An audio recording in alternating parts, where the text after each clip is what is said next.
Halo sahabat Andragogi, jumpa lagi dengan Andragogi Channel, Gerbang Ilmu Pengetahuan. Bersama saya Dr. Supriyadi MPD. Kali ini kita akan membahas tentang teori belajar humanistik, konstruktivistik, dan belajar sosial serta penerapannya dalam pembelajaran. Pembahasan ini ada dalam kegiatan belajar keempat yang bisa dimanfaatkan sebagai bahan pedagogik untuk kegiatan asesmen kompetensi guru, pendidikan profesi guru, mahasiswa, dosen, atau orang-orang yang membutuhkan pembahasan tentang teori belajar humanistik, konstruktivistik, dan belajar sosial serta penerapannya dalam pembelajaran. Indikator hasil belajar. Setelah mempelajari kegiatan belajar 4 ini, mahasiswa diharapkan dapat menjelaskan aplikasi teori belajar humanistik dalam kegiatan pembelajaran. Kemudian yang kedua, dapat menjelaskan aplikasi teori belajar konstruktivistik dalam kegiatan pembelajaran. Dan yang ketiga, dapat menjelaskan aplikasi teori belajar sosial dalam kegiatan pembelajaran. Mari kita membahas tentang teori belajar humanistik, konstruktivistik, dan belajar sosial serta penerapannya dalam pembelajaran. Kita awali pembahasan kita dengan menjelaskan tentang pengertian belajar menurut teori humanistik. Teori belajar humanistik berusaha memahami perilaku belajar dari sudut pandang pelakunya, bukan dari sudut pandang pengamatnya. Pengertian belajar menurut teori humanistik berikutnya adalah teori belajar humanistik merupakan proses belajar yang harus berhulu dan bermuara pada siswa itu sendiri sebagai manusia. Meskipun teori ini sangat menekankan pentingnya isi dari proses pembelajaran, dalam kenyataan teori ini lebih banyak berbicara tentang pendidikan dan proses belajar dalam bentuknya yang paling ideal, bukan pada belajar seperti apa adanya. Teori belajar menurut para ahli humanistik. Pertama, kita akan perkenalkan teori belajar yang dikemukakan oleh Carl Roger. Belajar yang sebenarnya tidak dapat berlangsung bila tidak ada keterlibatan intelektual maupun emosional peserta didik. Oleh karena itu, menurut teori belajar humanisme, bahwa motivasi belajar harus bersumber pada diri peserta didik. Roger membedakan dua ciri belajar, yaitu pertama adalah belajar yang bermakna.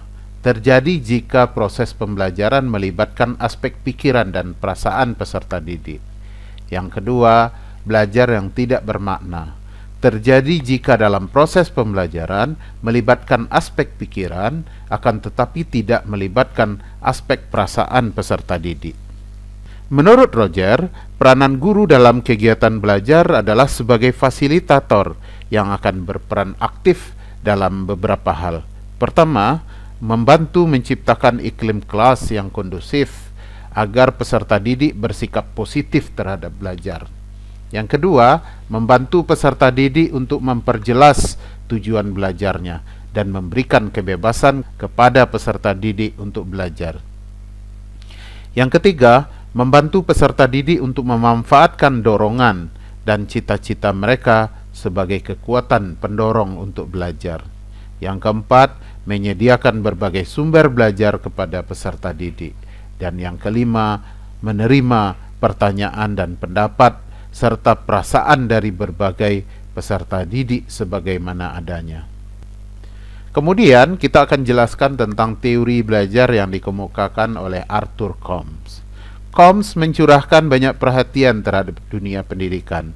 Meaning atau makna atau arti adalah konsep dasar yang sering digunakan, dan belajar terjadi bila mempunyai arti bagi individu. Guru tidak bisa memaksakan materi yang tidak disukai atau tidak relevan dengan kehidupan siswa. Seorang siswa yang tidak bisa pada suatu mata pelajaran tertentu bukan karena dia bodoh, tetapi karena mereka terpaksa dan mereka tidak ada alasan penting bagi mereka untuk harus mempelajarinya.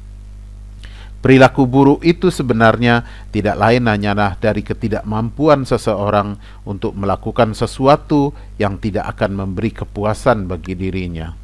Combs berpendapat bahwa banyak guru membuat kesalahan dalam berasumsi bahwa peserta didik mau belajar apabila materi pelajarannya disusun dan disajikan sebagaimana mestinya. Padahal arti tidaklah menyatu pada materi pelajaran itu.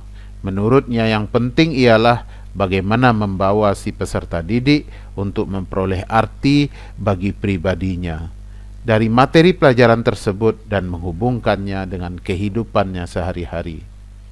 Kemudian teori belajar yang dikemukakan oleh Abraham Maslow. Maslow percaya bahwa manusia tergerak untuk memahami dan menerima dirinya sebisa mungkin. Teorinya yang sangat terkenal sampai saat ini adalah teori tentang hierarchy of needs atau hierarki kebutuhan. Menurut Maslow, manusia termotivasi untuk memenuhi kebutuhan-kebutuhan hidupnya.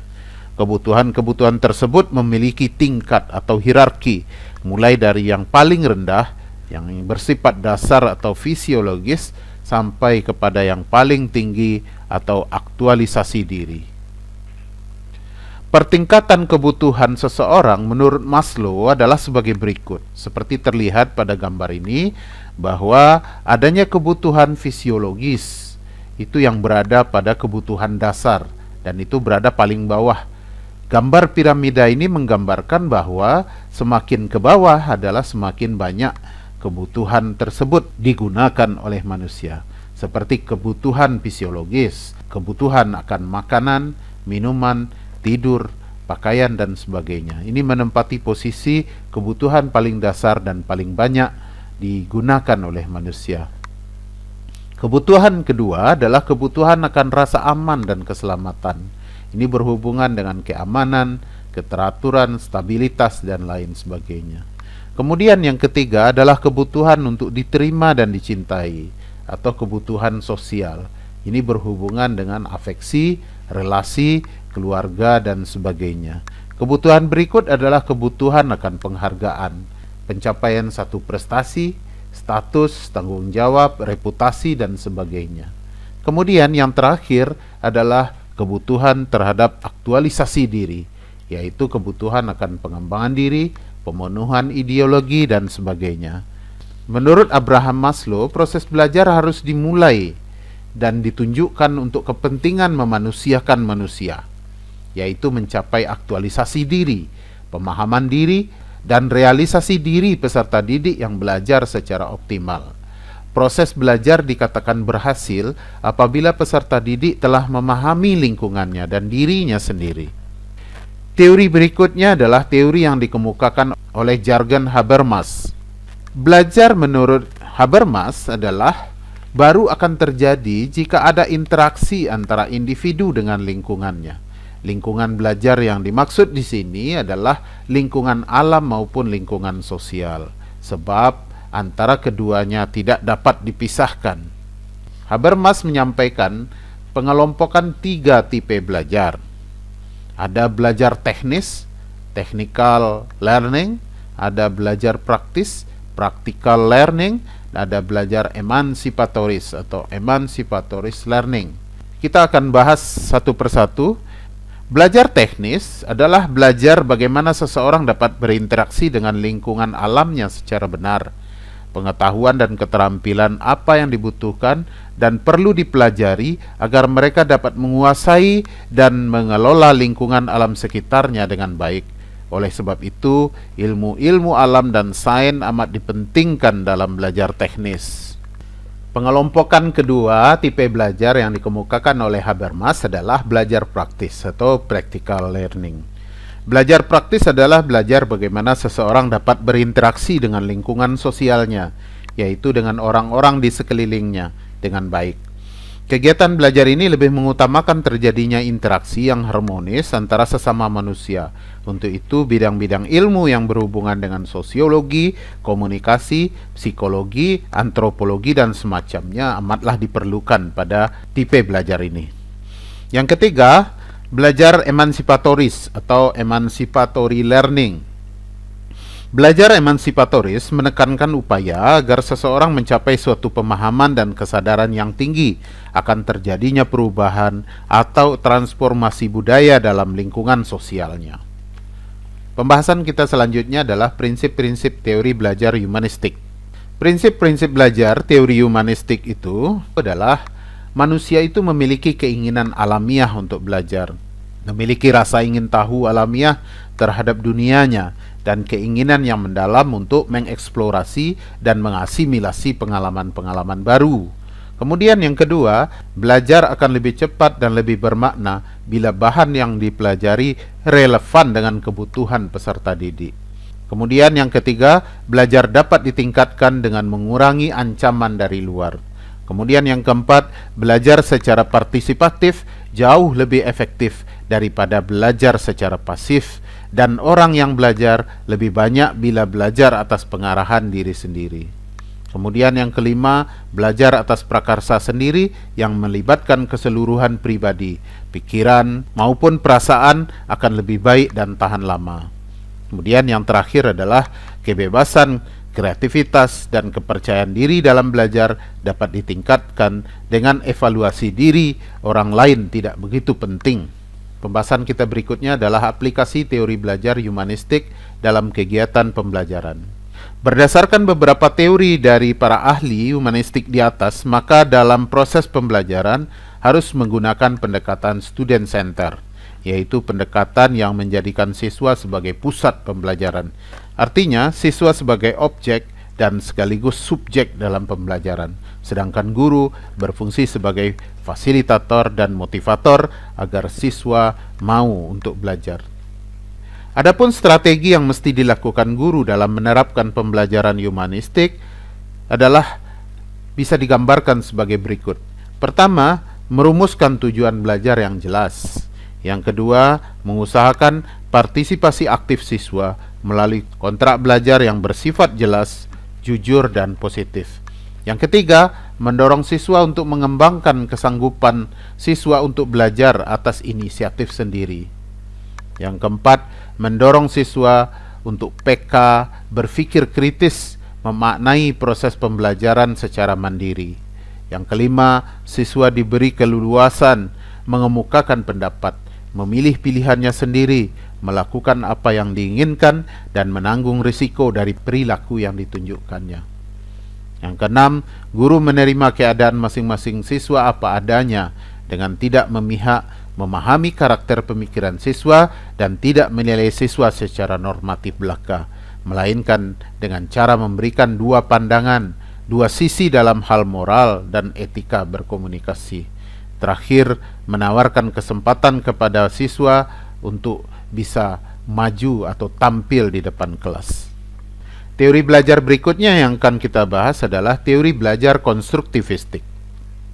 Teori belajar konstruktivisme adalah sebuah teori yang memberikan kebebasan terhadap manusia yang ingin belajar atau mencari kebutuhannya dengan kemampuan menemukan keinginan kebutuhan tersebut dengan bantuan orang lain. Sehingga teori ini memberikan keaktifan terhadap manusia untuk belajar menemukan sendiri kompetensi, pengetahuan atau teknologi dan hal lain yang diperlukan guna mengembangkan dirinya sendiri. Teori belajar konstruktivisme berpendapat bahwa orang menghasilkan pengetahuan dan membentuk makna berdasarkan pengalaman mereka. Dalam konstruktivisme, pembelajaran direpresentasikan sebagai proses konstruktif di mana pelajar membangun ilustrasi internal pengetahuan, interpretasi pengalaman pribadi.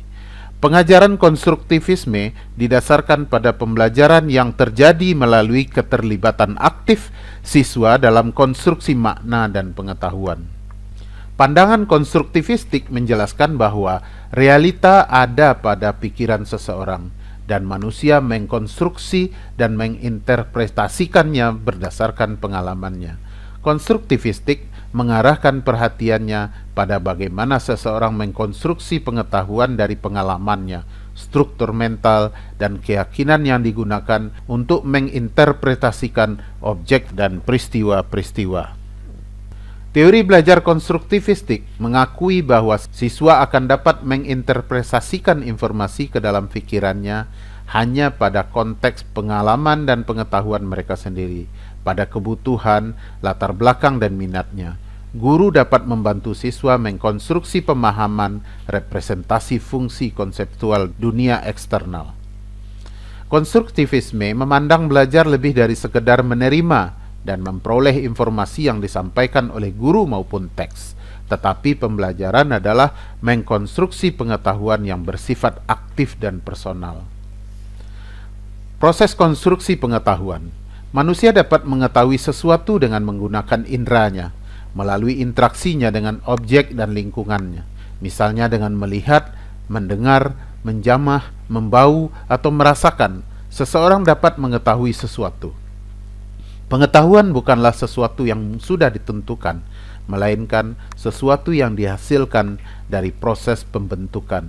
Semakin banyak seseorang berinteraksi dengan objek dan lingkungannya, maka pengetahuan dan pemahamannya akan objek dan lingkungan tersebut akan meningkat dan lebih rinci. Kemampuan dalam mengkonstruksi pengetahuan. Pertama adalah kemampuan mengingat dan mengungkapkan kembali pengalaman.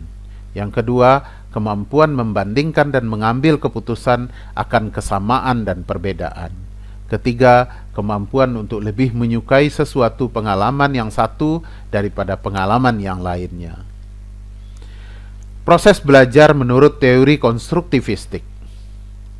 Secara konseptual, proses belajar jika dipandang dari pendekatan konstruktivistik bukan sebagai perolehan informasi yang berlangsung satu arah dari luar ke dalam diri siswa, melainkan sebagai pemberian makna oleh siswa kepada pengalamannya melalui proses asimilasi dan akomodasi yang bermuara pada pemutakhiran struktur kognitifnya.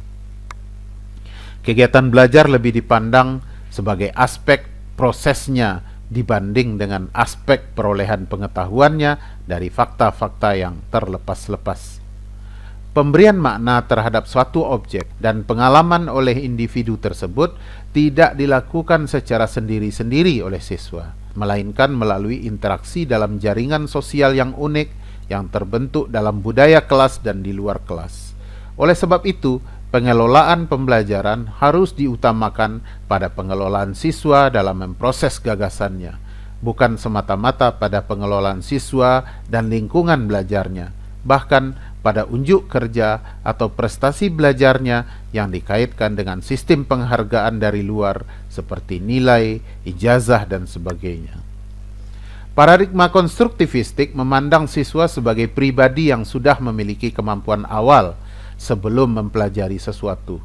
Kemampuan awal tersebut akan menjadi dasar dalam mengkonstruksi pengetahuan yang baru. Oleh sebab itu, meskipun kemampuan awal tersebut masih sangat sederhana atau tidak sesuai dengan pendapat guru, sebaiknya diterima dan dijadikan dasar pembelajaran dan pembimbingan. Peranan guru dalam konstruktivistik. Dalam pembelajaran konstruktivistik, guru berperan membantu agar proses pengkonstruksian belajar oleh siswa berjalan lancar. Guru tidak mentransferkan pengetahuan yang telah dimilikinya, melainkan membantu siswa untuk membentuk pengetahuannya sendiri. Guru dituntut untuk lebih memahami jalan pikiran atau cara pandang siswa dalam belajar. Guru tidak dapat mengklaim bahwa satu-satunya cara yang tepat adalah yang sama dan sesuai dengan kemauan gurunya. Konstruksi pengetahuan menurut teori Lev Vygotsky. Teori belajar ko-konstruktivistik merupakan teori belajar yang dipelopori oleh Lev Vygotsky. Teori belajar ko-konstruktivistik atau yang sering disebut dengan teori belajar sosiokultur merupakan teori belajar yang titik tekan utamanya adalah pada bagaimana seseorang belajar dengan bantuan orang lain dalam suatu zona keterbatasan dirinya atau zona proximal development atau ZPD atau zona perkembangan proksimal dan mediasi. Konsep teori menurut Vygotsky. Vygotsky berpendapat bahwa menggunakan alat berpikir akan menyebabkan terjadinya perkembangan kognitif dalam diri seseorang. Nah, kalau kita lihat kegunaan alat berpikir adalah membantu nanti memecahkan masalah, memudahkan dalam melakukan tindakan, memperluas kemampuan, dan melakukan sesuatu sesuai dengan kapasitas alaminya. Konsep utama teori kokonstruktivisme Vygotsky. Pertama, ada hukum genetik tentang perkembangan. Kemudian ada konsep utamanya zona perkembangan proksimal, dan konsep utama ketiga adalah mediasi. Kita akan bahas satu persatu konsep utama teori Vygotsky ini. Hukum genetik tentang perkembangan. Perkembangan menurut Vygotsky tidak bisa hanya dilihat dari fakta-fakta atau keterampilan-keterampilan, namun lebih dari itu. Perkembangan seseorang melewati dua tataran, baik tataran sosial yang disebut oleh Vygotsky dengan interpsikologis dan intermental, dan tataran psikologis atau intrapsikologis, di mana tataran sosial dilihat dari tempat terbentuknya lingkungan sosial seseorang, dan tataran psikologis yaitu dari dalam diri orang yang bersangkutan. Zona perkembangan proksimal. Bahwa setiap anak dalam suatu domain mempunyai level perkembangan aktual yang dapat dinilai dengan menguji secara individual dan potensi terdekat bagi perkembangan domain dalam tersebut. Vygotsky mengistilahkan perbedaan ini berada di antara dua level zona perkembangan proksimal. Vygotsky mendefinisikan zona perkembangan proksimal sebagai jarak antara level perkembangan aktual seperti yang ditentukan untuk memecahkan masalah secara individu dan level perkembangan potensial seperti yang ditentukan level pemecahan masalah di bawah bimbingan orang dewasa atau dalam kolaborasi dengan teman sebaya yang lebih mampu. Konsep utama yang ketiga dari Vygotsky adalah mediasi. Mediasi merupakan tanda-tanda atau lambang yang digunakan seseorang untuk memahami sesuatu dari luar pemahamannya, di mana tanda-tanda atau lambang-lambang yang digunakan seseorang untuk memahami sesuatu di luar pemahaman ini didapat dari hal yang belum ada di sekitar kita, kemudian dibuat oleh orang yang lebih paham untuk membantu mengkonstruksi pemikiran kita, dan akhirnya kita menjadi paham terhadap hal-hal yang dimaksudkan. Hal-hal yang harus diperhatikan menurut teori belajar Vygotsky adalah dalam kegiatan pembelajaran hendaknya anak memperoleh kesempatan yang luas untuk mengembangkan zona perkembangan proksimalnya atau potensinya melalui belajar dan berkembang. Yang kedua, pembelajaran perlu dikaitkan dengan tingkat perkembangan potensialnya daripada perkembangan aktualnya. Yang ketiga, pembelajaran lebih diarahkan pada penggunaan strategi untuk mengembangkan kemampuan intermentalnya daripada kemampuan intramentalnya. Selanjutnya, anak diberi kesempatan yang luas untuk mengintegrasikan pengetahuan deklaratif yang telah dipelajarinya dengan pengetahuan prosedural untuk melakukan tugas-tugas dan memecahkan masalah. Selanjutnya, proses belajar dan pembelajaran tidak sekadar bersifat transferal, tetapi lebih merupakan ko-konstruksi. Aplikasi konstruktivistik dalam kegiatan pembelajaran. Proses pembelajaran harus menggunakan pendekatan student center, di mana fungsi guru hanya sebagai fasilitator yang bisa mendorong siswa untuk menemukan sendiri potensi yang dimilikinya. Yang kedua, proses pembelajaran tidak terlalu berorientasi kepada hasil, tetapi lebih diorientasikan kepada proses bagaimana siswa memperoleh pengalamannya. Yang ketiga, guru harus memberikan kebebasan kepada siswa untuk menggunakan pengalaman dan pemahamannya untuk berpikir, sehingga menumbuhkan kemandirian pada siswa dalam mengambil keputusan dan tindakan. Yang selanjutnya, guru harus mengembangkan pembelajaran kolaboratif sehingga siswa bisa mendapatkan pemahaman dan pengalaman melalui interaksi sosial dengan teman-temannya. Yang selanjutnya, guru harus menghindari pola pembelajaran yang memberikan tekanan kepada siswa untuk bertindak sesuai dengan apa yang dikehendaki oleh guru. Selanjutnya, guru harus membantu siswa menginternalisasi dan mentransformasi informasi baru, sehingga menghasilkan pengetahuan baru yang selanjutnya akan membentuk struktur kognitif baru bagi siswa. Selanjutnya, guru harus memfasilitasi siswa agar dia bisa belajar dengan sumber yang tidak terbatas pada apa yang diberikan guru. Oleh karenanya, guru harus membantu siswa agar bisa memanfaatkan media internet untuk memperoleh pengetahuan dan pemahaman. Teori belajar sosial. Teori belajar sosial merupakan perluasan dari teori belajar perilaku yang tradisional atau teori belajar behavioristik yang dikembangkan oleh Albert Bandura. Teori ini menerima sebagian besar dari prinsip-prinsip teori belajar perilaku, tetapi memberi lebih banyak penekanan pada efek-efek dari isyarat-isyarat pada perilaku dan pada proses-proses mental internal. Salah satu asumsi paling awal yang mendasari teori pembelajaran sosial Bandura adalah manusia cukup fleksibel dan sanggup mempelajari bagaimana kecakapan bersikap maupun berperilaku. Titik pembelajaran dari semua ini adalah pengalaman-pengalaman tak terduga. Meskipun manusia dapat dan sudah banyak belajar dari pengalaman langsung, namun lebih banyak yang mereka pelajari dari aktivitas mengamati perilaku orang lain. Aplikasi teori belajar dalam kegiatan pembelajaran. Ada beberapa aplikasi. Pertama, guru harus menampilkan contoh perilaku yang baik dan yang buruk dari tokoh-tokoh yang dikenal oleh siswa, misalnya dengan menampilkan para sahabat Nabi atau orang-orang terkenal yang memiliki pengalaman untuk ditiru dalam hidupnya. Dalam menentukan model, karakteristik model perlu diperhatikan karena akan mempengaruhi efektif tidaknya modeling itu untuk siswa.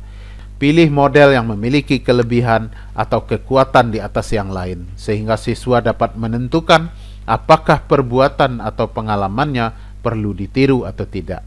Yang ketiga, observasi adalah kegiatan pembelajaran yang paling utama dilakukan oleh siswa, sehingga penggunaan media pembelajaran yang bisa merangsang indrawi siswa untuk mengamati secara maksimal menjadi penting untuk diperhatikan. Yang keempat, mengamati perilaku orang lain lebih penting dibandingkan dengan mengalami sendiri, karena siswa akan lebih mudah mempelajari konsekuensi-konsekuensi dari pengalaman orang dibanding dengan konsekuensi-konsekuensi yang dialaminya sendiri. Yang kelima, reinforcement bukanlah syarat yang utama untuk terjadinya proses pembelajaran, karena yang paling penting adalah mengamati model-model yang harus terus-menerus diperkuat. Demikian pembahasan kita, semoga bermanfaat untuk Anda. Terima kasih atas perhatiannya. Jika Anda menyukai, silakan Anda klik tanda like. Jika Anda merasa bermanfaat, silakan Anda komen video ini. Jika yang lain memerlukannya, silakan Anda share video ini. Dan jika Anda merasa tertarik, silakan Anda subscribe channel ini. Terima kasih. Salam Andragogi.